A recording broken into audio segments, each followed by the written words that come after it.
नमस्कार, KP news 24/7 के bulletin में आप सभी का स्वागत है। मैं हूं पूजा आपके साथ। चलिए सबसे पहले देखते हैं मुख्य समाचार। बेल्लारी में जनार्दन रेड्डी के घर के सामने पथराव, तनावपूर्ण माहौल, श्री रामुलु ने दौरा किया। जहीराबाद के नौजवान मजलिस इत्तेहादुल मुस्लिमीन के प्रेसिडेंट मोहम्मद अतहर अहमद की लीडरशिप में मजलिस में शामिल हुए। लातूर नाइक चौक बना मौत का डर, फिर गई एक मासूम जान। बार बार चेताने के बावजूद नहीं जगा प्रशासन, विधायक अमित देशमुख का कड़ा प्रहार। राहुल गांधी की तुलना श्री राम से करने पर भड़के संजय निरुपम, कांग्रेस के आचरण को बताया रावण जैसा। बांग्लादेश से रिश्ते सुधारना, मोदी सरकार की असली परीक्षा, विदेश नीति पर ओवैसी की भाजपा को खरी खरी। जेपी नड्डा ने ई बिल प्रणाली का किया उद्घाटन, 2 लाख करोड़ रुपए की उर्वरक सब्सिडी की प्रक्रिया होगी आसान।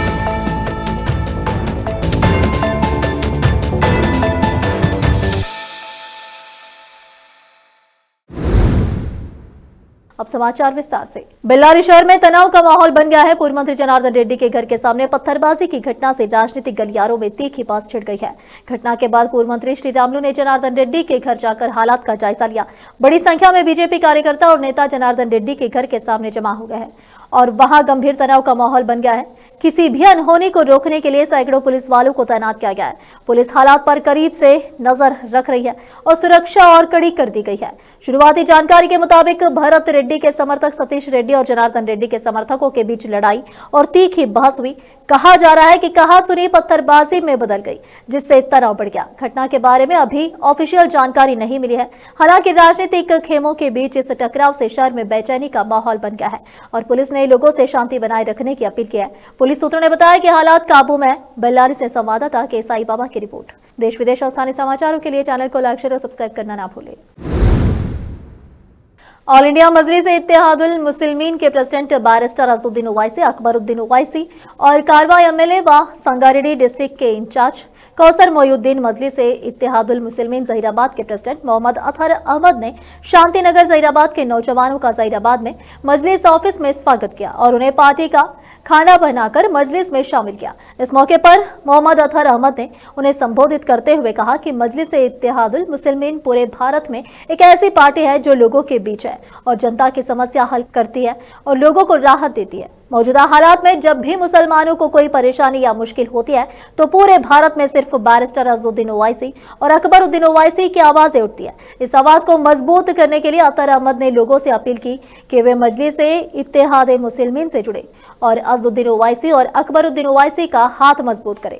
शामिल होने वाले युवाओं में मोहम्मद रिजवान पटेल, समाहत पटेल, सैयद अजफ, अदनान अहमद, सैयद नबी असद शामिल है। इस मौके पर म्युनिसिपैलिटी के पूर्व वाइस चेयरमैन अजमत पाशा को ट्रस्टी अमीर बिन अब्दुल्ला, शेख इलियास, ट्रेजरर मोहम्मद तसरुफ और president Mohammad Ayub, party leader Mohammad Sameer, Mohammad Fayaz, Syed Karim और दूसरे लोग मौजूद थे। जहीराबाद से संवाददाता मोहम्मद नेमुतुल्लाह की रिपोर्ट। देश विदेश और स्थानीय समाचारों के लिए चैनल को लाइक, शेयर और सब्सक्राइब करना ना भूलें। लातूर शहर के नाइक चौक पर बीती रात एक और दिल दहला देने वाला सड़क हादसा हुआ है, जिसमें प्रतीक्षा ताराचंद राठौड़ नामक युवती की मौके पर ही मौत हो गई। यह घटना केवल एक दुर्घटना नहीं बल्कि प्रशासनिक लापरवाही की भयावह परिणति है। दिवंगत प्रतीक्षा को भावपूर्ण श्रद्धांजलि अर्पित करते हुए ईश्वर से प्रार्थना है कि उनके परिवार को यह असहनीय दुख सहने की शक्ति मिले। लातूर नांदेड़ राष्ट्रीय राजमार्ग पर स्थित नाइक चौक पिछले कई वर्षों से लगातार हादसों का केंद्र बना हुआ है। अब तक यहाँ 100 से अधिक भीषण दुर्घटनाएं हो चुकी है। कई परिवार उजड़ चुके हैं, अनेक लोग स्थायी रूप से अपंग हो गए हैं, लेकिन इसके बावजूद जिम्मेदार विभागों की नींद नहीं टूटी। इस गंभीर विषय पर लातूर के विधायक एवं पूर्व कैबिनेट मंत्री श्री अमित विलासराव देशमुख ने केवल आज ही नहीं बल्कि इससे पहले भी कई बार सड़क दुर्घटनाओं पर चिंता जताई थी। उन्होंने राष्ट्रीय महामार्ग प्राधिकरण और लातूर महानगर पालिका प्रशासन को स्पष्ट रूप से आगाह किया था कि यदि नाइक चौक सहित प्रमुख चौकों पर ऊंचे और प्रभावी स्पीड ब्रेकर नहीं लगाए गए तो भविष्य में बड़े हादसे होंगे। इस संबंध में राष्ट्रीय महामार्ग अधिकारियों और महापालिका प्रशासन की संयुक्त बैठक भी हुई थी। उस बैठक में नाइक चौक, छत्रपति संभाजी महाराज चौक, कनेरी चौक और अन्य संवेदनशील स्थानों पर बड़े स्पीड ब्रेकर लगाने का आश्वासन दिया गया था, लेकिन दुर्भाग्यपूर्ण सच्चाई यह है कि आश्वासन कागजों तक ही सीमित रहे, जमीन पर कोई ठोस कार्यवाही नहीं हुई।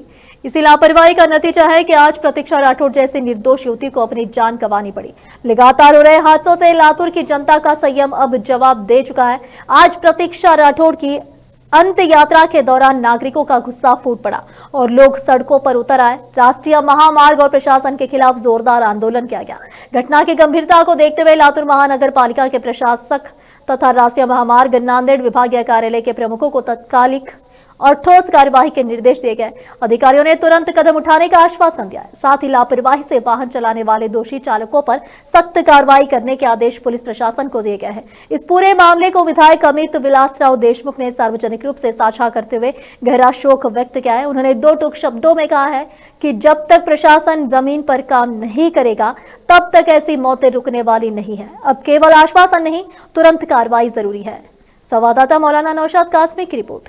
देश विदेश और स्थानीय समाचारों के लिए चैनल को लाइक, शेयर और सब्सक्राइब करना ना भूलें। तेलंगाना में नदी जल विवाद को लेकर सियासी पारा चरम पर पहुंच गया है। मुख्यमंत्री रेवंत रेड्डी ने पूर्व मुख्यमंत्री के चंद्रशेखर राव केसीआर और उनके भतीजे और पूर्व सिंचाई मंत्री टी हरीश राव पर तीखा हमला बोला है। उन्होंने आरोप लगाया कि बीआरएस सरकार के कार्यकाल में तेलंगाना को कृष्णा और गोदावरी नदी जल बंटवारे में ऐसा नुकसान हुआ जो संयुक्त आंध्र प्रदेश के दौरे से भी ज्यादा है। एक बैठक के दौरान सीएम रेवंत रेड्डी ने प्रसिद्ध तेलंगाना कवि कालूजी नारायण राव के एक कथन का हवाला देते हुए कहा कि जो अपने ही क्षेत्र का शोषण करे उसके खिलाफ कठोरतम रुख अपनाया जाना चाहिए। उन्होंने कहा कि नदी जल उपयोग में हुए कथित अन्याय के लिए केसीआर और हरीश राव जिम्मेदार है। रेवंत रेड्डी ने आरोप लगाया कि कालेश्वरम परियोजना और पालमुरु रंगारेड्डी लिफ्ट इरिगेशन प्रोजेक्ट की लागत को जानबूझकर कई गुना बढ़ाया गया। उन्होंने दावा किया कि इन परियोजनाओं में न तो समय पर डीपीआर तैयार हुआ और न ही पारदर्शिता बरती गई, जिससे राज्य को भारी आर्थिक नुकसान हुआ। अब फिलहाल लेते एक छोटा सा ब्रेक।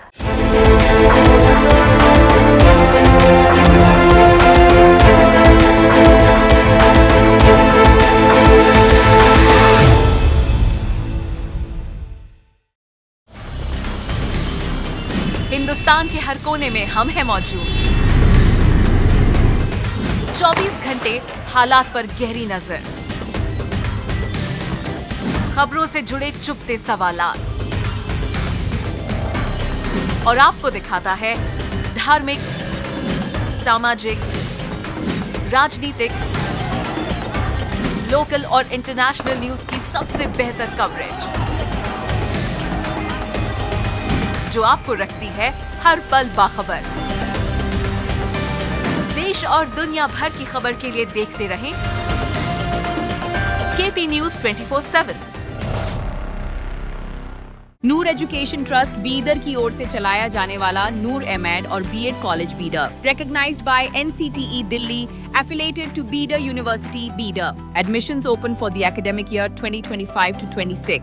विशेषज्ञ और सक्षम शिक्षकों द्वारा शिक्षा प्राप्त करने के लिए नूर एमएड और बीएड कॉलेज बीदर में दाखिला लें और शांत वातावरण में उच्च स्तरीय शिक्षा प्राप्त करें।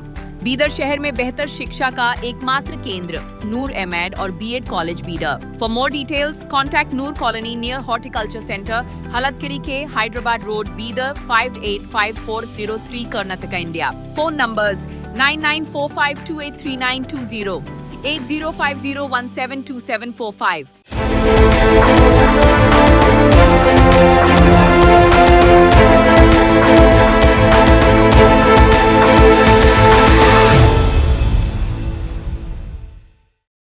ब्रेक के बाद आप सभी का स्वागत है। आइए देखते देश के अन्य समाचार।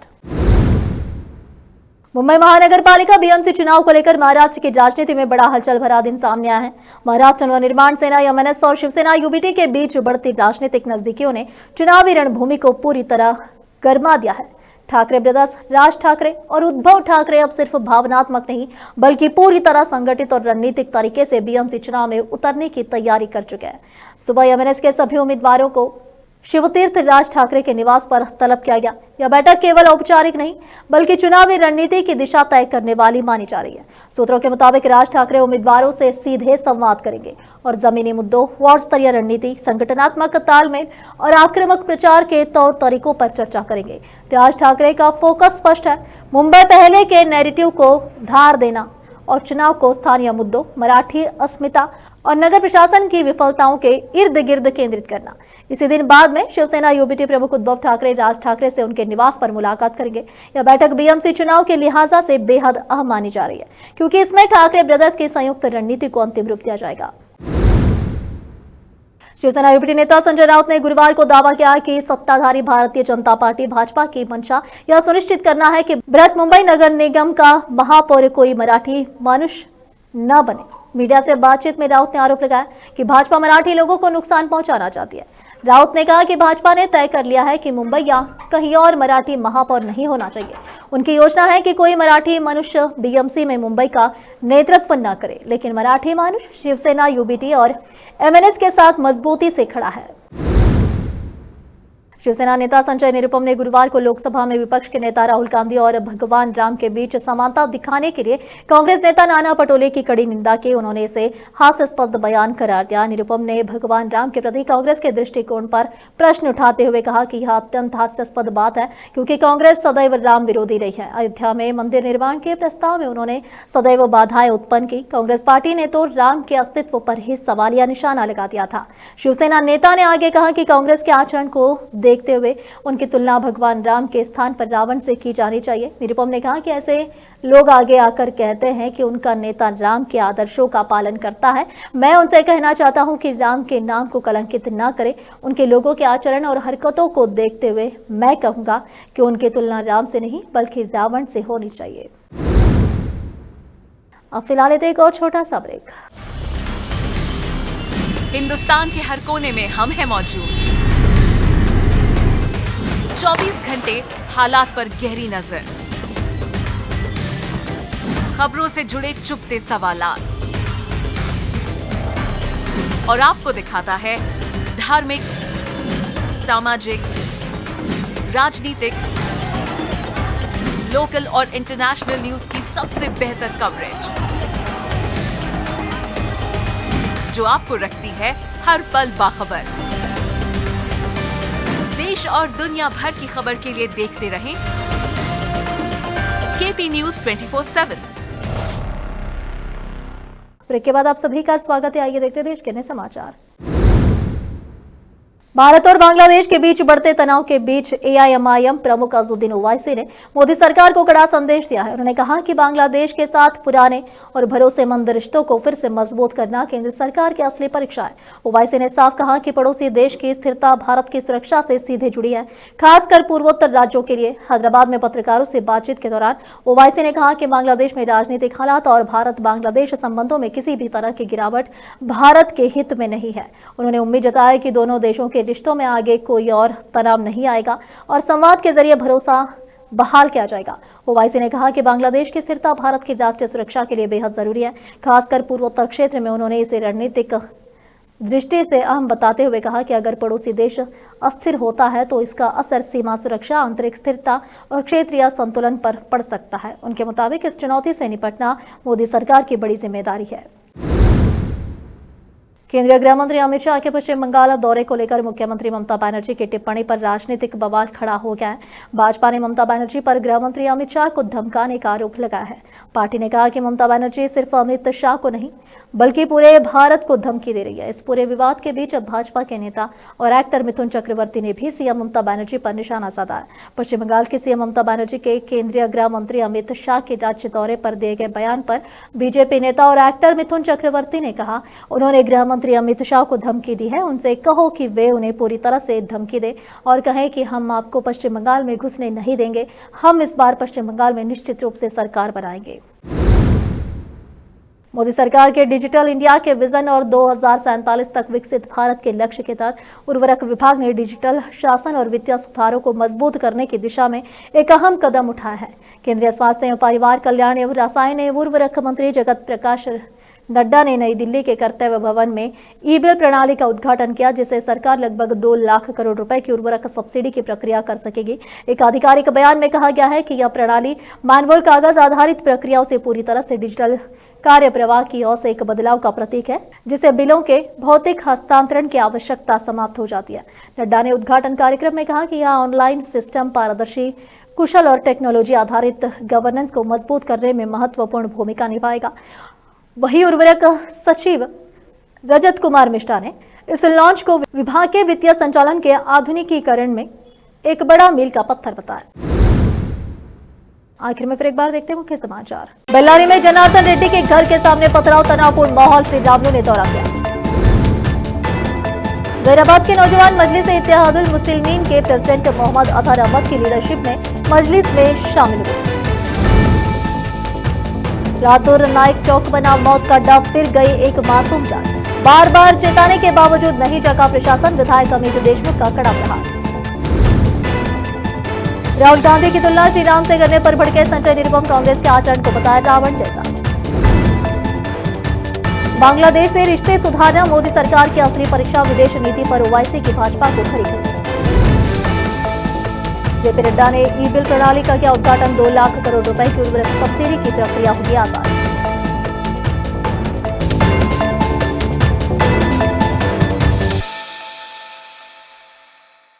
केपी न्यूज के इस बुलेटिन में इस वक्त के लिए इतना ही। देश विदेश और स्थानीय समाचारों के लिए देखते रहिए आपका अपना चैनल केपी न्यूज 24/7।